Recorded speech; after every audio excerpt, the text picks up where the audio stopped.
Hi, good afternoon, everybody. I'm Claire Brook, and I'm one of the partners in the employment team at Aaron's in Chester office. And I've got a few people that I'm admitting in. And as we go along, today we're going to talk about menopause and some employment law updates in relation to developments in cases regarding the menopause and what we might want to think about as employers. Now, I understand that Charlotte's put a note in the chat, but for those of you just who haven't spotted it, we are going to be recording today's session. So you're welcome to keep your cameras on, but if you prefer not to, that's absolutely fine. So let's crack on. And also, sorry, I should also say I'm very, very fortunate to be joined today by some colleagues in the employment team. We have Natalie, Michael and Grace, who are available to answer questions in the chat as well, if you have any questions that you want to have instant answers to. And I look forward to answering a few questions at the end of the session as well. So let's have a look at menopause, and in particular focusing on employer obligations today. So really important for employers to now think about understanding what the menopause is, and as I'm not a doctor, I'm not going to spend all of today's session talking to you about what the symptoms are and generally who might be affected and age groups. However, there's lots of really useful information out there, and we are doing presentations with menopause experts, in fact, along the way this year. So we're happy to present some other sessions later this year with some experts in that arena who will be able to tell you a bit more about that. But particularly useful is the CIPD and ACAS guidelines on what is perimenopause, when it may occur, and the large age range that it may apply to, and what is the menopause, and the fact that it may go on in someone's life for a good 10 to 15 years potentially, and in more extreme cases potentially longer. We'll also look today at who is protected, and what's really important to think about now is that actually it's not just women who may be affected by the menopause, but also some individuals who go through hormone therapy. So it could also trigger various other individuals as well. So we'll talk about menopausal workers today, rather than make what could be incorrect assumption that menopause simply applies to women. So as employers, we need to think about understanding who might be suffering or living with menopause, and who might be protected in employment law. Well, that will be a wider category than just simply employees, but it will also include workers and sometimes potentially your contractors as well. So we have an implied duty of trust and confidence that's implied into every contract of employment. And so we need to think about how we can therefore protect our employees who might be experiencing menopause. And so there are certain obligations that we need to take into account. So some proactive obligations under health and safety regulations, to include the requirement to undertake a risk assessment and look after the health and safety and well-being of our employees. Our equality obligations, and we'll come on to talk about that and some of the developing case law today. Data protection issues that arise when we're collecting information about somebody's health, which would include special category data, and that particularly will be triggered where we're looking at menopause.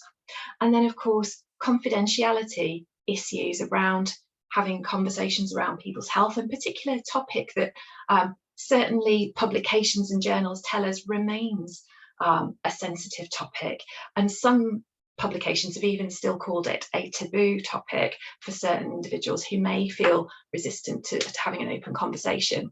So there's the confidentiality and the need for protecting confidentiality where appropriate, versus also the importance of having open conversations and establishing and demonstrating as an employer that you are able to have supportive conversations with your employees. So whilst we're encouraging open conversations generally, also making sure that we don't allow the specific personal issues that somebody may come to us with to be part of that open forum, unless that's something they want. So obviously always balancing those two areas as well. So whilst some people may find it challenging or difficult to discuss the subject at work, or in fact at all, again, we need to think about the fact that we still have that positive duty to help our employees and to support them. So looking specifically at the area of real development in employment law and case law is under the Equality Act. We've seen a significant rise in cases relating to menopause-related issues in the employment tribunals recently. So just a quick reminder of the protected characteristics that are covered under the Equality Act at the moment. And as you'll see, pregnancy and maternity has its own protected characteristic in its own right, but there is no such specific protection for menopause as a characteristic in its own right. And so to date, and individuals have been bringing claims under the age, under the disability arena, and also under the sex protected characteristics. And so there are two schools of thought on this. One is that there is adequate protection based on the current regime, the current legislative framework. And the other is that, in fact, menopause should have its own protected characteristic in its own right. And there are certain reasons why people are bringing those arguments to the fore. And that's something that's currently under review with the Women and Equalities Commission investigation and Commission review that's going on at the moment. I think it's closed for observations, but we're waiting to hear their outcome of their investigation. So a reminder on the types of protections under the Equality Act. So we're protected from direct discrimination, indirect discrimination, which is where as an employer we apply a provision, criteria or practice which could potentially have an adverse effect on a protected group. Harassment, which we'll look at, and of course victimisation, if an employee has done a protected act, raised a concern, issued proceedings, been a witness for somebody else, which could also give rise to a discriminatory claim in the event that they suffer a detriment as a result of raising that protected act. So claims arising. The first is on the slide here is Merchant and BT. And in the case of Merchant, an employee disclosed to her manager that menopause was affecting concentration. And this was also backed up by a GP report which indicated that there were health issues related to the menopause. However, the employer dismissed the individual for poor performance, having failed to investigate further those menopausal symptoms that had been highlighted in that GP report and completely disregarded the medical evidence in reaching the decision. So the tribunal in this case found that the claimant had been discriminated against because of age and sex, and that the individual would not have taken that approach with non-female related conditions. So it was noted in the judgment that the manager was criticised for having relied on his own personal view and also taking into account what he'd experienced as a husband when his wife had gone through the menopause, and in relying entirely on that kind of anecdotal experience rather than taking account the individual's personal circumstances and appropriate medical evidence for that particular employee, that was held to be an act of sex discrimination.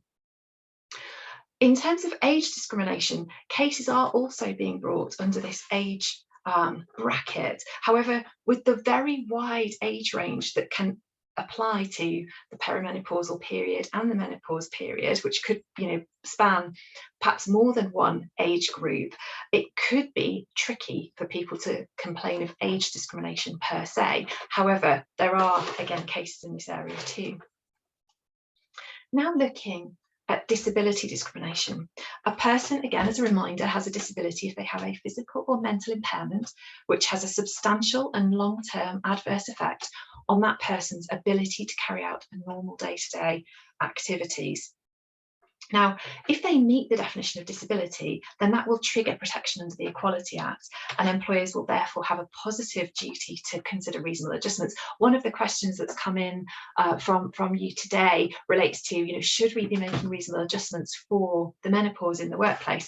And so legally, if one of your employees meets the definition of disability, again, medical evidence would be able to help you in assessing that, then yes, you'd be under a positive duty to make reasonable adjustments. But in any event, regardless of whether there's a legal obligation to do so, it might be a very positive thing for you to consider what support, what potentially reasonable adjustments you can consider making for employees who go through menopause. So again, ultimately, whether someone who is going through menopause will have a disability will depend on their particular circumstances and their personal experience of the menopause. So could it be long term? Well, long term is a low threshold definition. It's likely to last 12 months or more, and so that's likely to be easy to establish. Could it be substantial? Well, certainly if we look at some of the symptoms on the NHS website and the ACAS website, absolutely some of those could well be substantial for that individual. And therefore, could it have an effect on normal day-to-day activities? Well, likelihood is it could well do. If we look at those, again, that list, things like the ability to concentrate, sleeplessness, having various pain, again, all certainly could do. In fact, the list goes on and on. I won't go through them all. Right. So some disability cases, some really interesting ones. So in the first one held that perimenopause symptoms can be a disability. And in this particular case, an employee had been prescribed medication for her perimenopausal symptoms, which she was to dilute in water. And she'd done that at work. She'd put her medicine in a jug of water. And she thought that someone else had drank it. That then resulted in an altercation with those other colleagues, which she was subsequently dismissed for. Ultimately, she brought a claim, succeeded in that claim, having been able to establish that perimenopause in itself for her was a disability, and she was reinstated as a result of that claim, and that was ordered by the courts, and she was awarded back pay of £14,000 plus £5,000 injury to feeling compensation. The second case, Donaki and Telent technology, again held that substantial effects of menopausal symptoms did impact on negative day-to-day activities for this particular employee, and that included having hot flushes around 8 times a day, which increased in their severity and number of occasions where that employee suffered from anxiety or had difficult disturbed sleep patterns. And also it was held, in this case, medical evidence was put forward to suggest that her memory and concentration was also affecting her day-to-day activities. And so again, she was able to establish disability in that case. And then a case that everybody is following closely and very widely reported is the case of Rooney. And the first instance at the Employment Tribunal, her claim for disability was rejected, and that has simply been overturned at the EAT. So the EAT have allowed the appeal, and that has now gone back to a fresh Employment Tribunal to consider the case again. So we're waiting to see what the outcome of that remittal will be.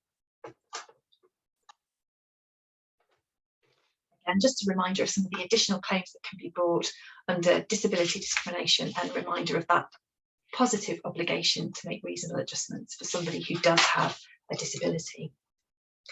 Now looking a little bit about what we can do to prevent discrimination. And again, remember, we have an obligation to look at ways in which we can prevent unlawful discrimination in the workplace, and in particular when we look at harassment.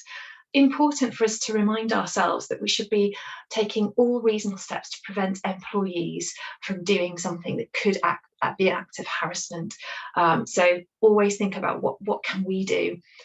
What are all the reasonable things that we can be doing? And that would obviously include considering reasonable steps such as having a policy, and of course not just an equal opportunities policy when we're looking at menopause, but perhaps something specific for menopause. So again, another question that's come into the chat has been, do we think a menopause policy in its own right is a good idea? And absolutely yes, that's something that's recommended, and we can help with that. We have provided clients with menopause policies, and we can do that for with our bundle of policies for fixed fees. We'd be very happy to help you with preparing those for you.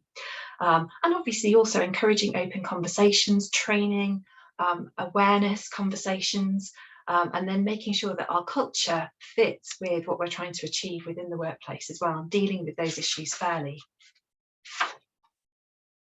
Because this is all important in looking at banter and harassment and where things could potentially go wrong if we don't set the appropriate standard within the workplace. Not just the appropriate standard, but also the appropriate environment. So what is harassment? Well, it's unlawful conduct, which is unwanted conduct that has the purpose or effect of violating dignity or creating an intimidating, hostile, degrading or humiliating environment for that individual. So some of the next cases that we're going to look at relate particularly to where harassment claims being brought about by perhaps ill-thought comments or nasty comments in relation to the menopause, where perhaps, you know, we need to think about other exposure to risk and how we can prevent that, and how we can ensure that we are raising our awareness amongst our work group, a bit like we have done with Black Lives Matter and in other areas that have really required some specific upskilling and appropriate managed thought in terms of awareness raising around what is appropriate within the workplace and outside of it. Just a reminder also that people can bring claims if they have an associative claim or a perception claim. So we'll look at a case in a minute as well regarding the perception of menopause also. And a reminder that, of course, if somebody brings a claim for harassment, it doesn't have to have been after a series of events. A one-off incident could, of course, trigger exposure to a potential claim for harassment. So just a one-off comment in its own right.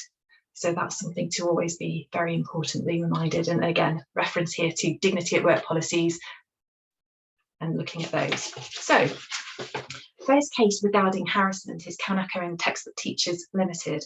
And this employee here was diagnosed with breast cancer, which resulted in the onset of early menopause. And the director in this particular case had lacked insight and sensitivity or empathy with the effect of creating an offensive environment. And so that's an important case to consider.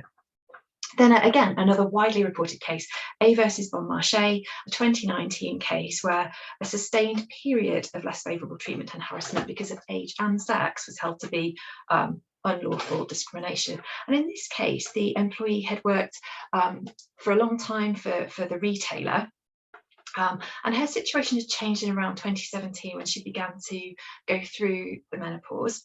And her line manager would start demeaning her and humiliating her in front of colleagues who were younger than her, and it became a bit of a regular joke. And the manager would call her a dinosaur. And so again, this might be a case you're familiar with now. I've mentioned the words that were used.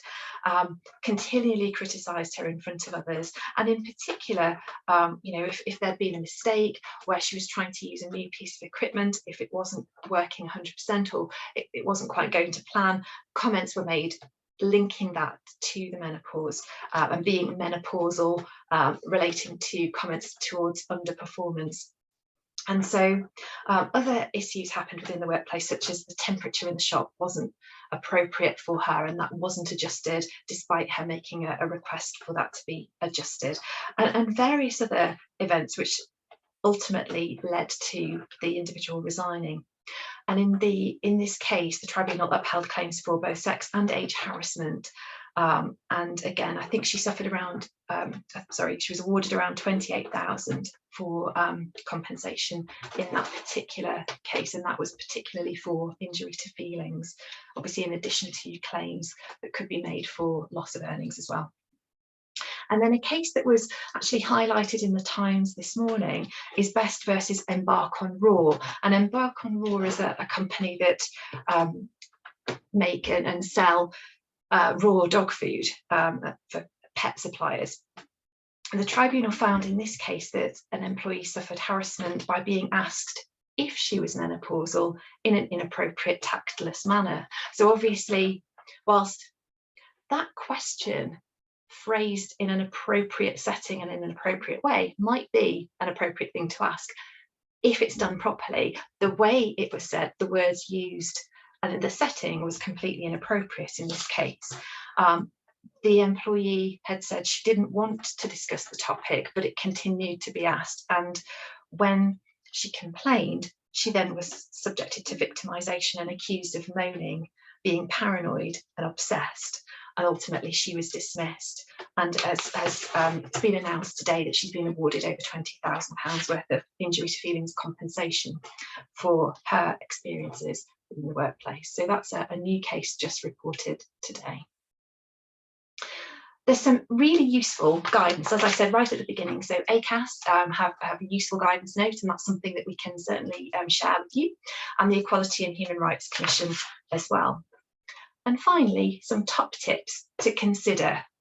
Think about whether you want to have champions within the workplace who can offer support. And maybe if you are going to introduce some form of policy, think about whether it might be that you can offer open conversations with your champions, and so you're signposting to appropriate support in the right place within your organisation. Think about how we can avoid inappropriate jokes. Do we need to be updating our training and having regular training and upskilling our employees around understanding what may or may not be appropriate if that's an issue? Obviously, think about your policies and whether or not you want to include menopause within your existing policies, which would be a good idea, and even better, perhaps having a dedicated policy. We've mentioned the importance of risk assessments, and that's obviously under the Management of Health and Safety at Work regulations. Important to consider thinking about an appropriate risk assessment for those individuals within your workplace who are experiencing menopause, just as you would undertake a stress risk assessment or a pregnancy risk assessment for your other employees in those circumstances. Obviously, where that is the case and a risk assessment's undertaken and you identify that there are adjustments that you might be thinking about making, it's appropriate to then have individually agreed strategies, which may differ from employee to employee depending on the role and the setting in which they're working. And again, connect your other policies so that they're all aligned appropriately. Obviously, one thing I would absolutely recommend is providing in-house training for your staff. And again, that's something we'd be delighted to talk to you about separately if that's something that would be of interest to you. In terms of what to include in a policy, I've mentioned having open conversations and highlighting where an employee might be able to go for that, and signposting to support. Do mention the fact that you can offer a risk assessment, looking at what adjustments. It may be that you can say these adjustments will automatically be provided if that's something that works within your business. Or it might be that you want to talk about the fact that you'll undertake a risk assessment and then agree with the individual what appropriate adjustments can be offered. So that's my view on kind of an overview of what your policy might want to include reference to. And then finally, in the event that there are performance issues arising because perhaps somebody is suffering from ill health arising from menopause, or perhaps they're suffering from mental health issues which could result in other types of issues, it's worth having a conversation with your HR team. That's really important, and obviously make sure that you manage any absence or any issues appropriately and fairly, but perhaps don't forget that you may need to think about medical advice and you may need to think about adjustments in order to support that person, and that might resolve the problem. So thank you so much. I hope that was helpful. And if you have any questions, please shout.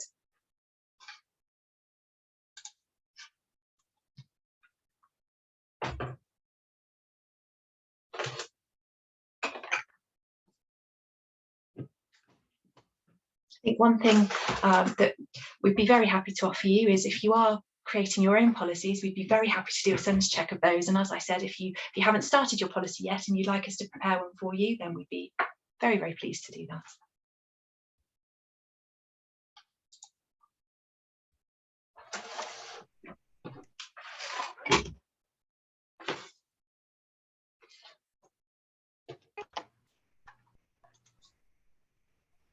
I think there's one question I know I've answered a few along the way that had been provided in advance, but one of the questions I have been sent was, how do we implement a policy without staff feeling that they're being treated differently?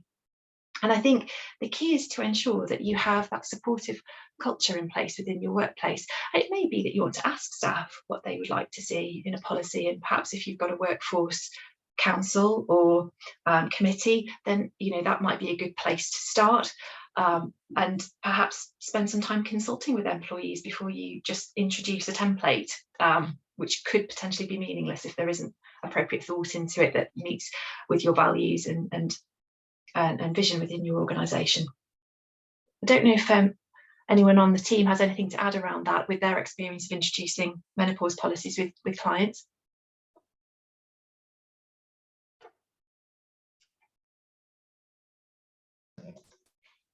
Hi, Claire. Hi, Michael.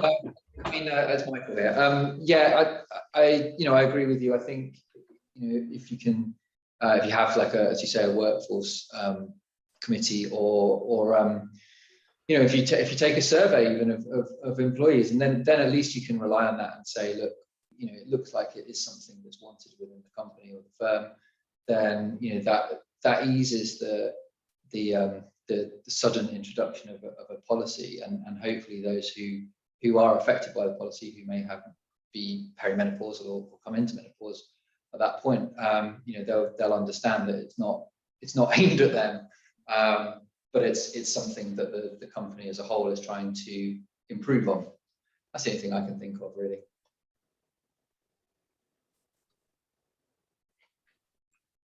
Well, thank you very much.